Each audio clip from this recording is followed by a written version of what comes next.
Le stime dei rincari della bolletta elettrica, più 40%, rese note dal ministro per la transizione ecologica Roberto Cingolani a partire da ottobre, mettono in allarme i cittadini e le associazioni dei consumatori. Federconsumatori Veneto parla di stangata senza preavviso. Questa notizia è giunta inaspettata, fuori da ogni ovviamente previsione che poteva essere calcolata in base seppur ai piccoli sensibili aumenti che c'erano già stati quest'estate.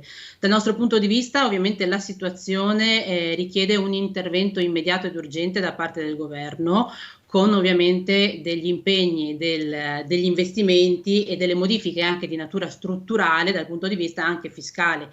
L'associazione ha calcolato le maggiori spese a cui vanno incontro le famiglie. Si parla di un aggravio di 110 euro annui per quanto riguarda la componente dell'energia elettrica e 280 euro per quanto riguarda il gas.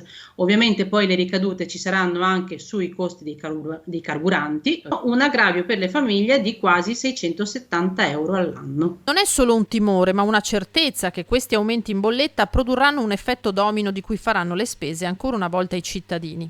Assolutamente, e purtroppo sì, perché indistintamente colpirà tutti, quindi sia il produttore sia il consumatore finale, e quindi ovviamente insomma tutti dovremo fare i conti per riuscire a sostenere questa situazione. Ai consumatori l'associazione ribadisce le buone norme per evitare sprechi, ma tra accise e costi di sistema le voci su cui incidono le buone pratiche in casa o in azienda che sia sono marginali. È indubbio che il consumatore può fare una parte fino a un certo punto, ma poi è ovviamente il governo e sono ovviamente le iniziative che deciderà di intraprendere a fare ovviamente la parte migliore e maggiore a sostegno ovviamente del reddito delle famiglie.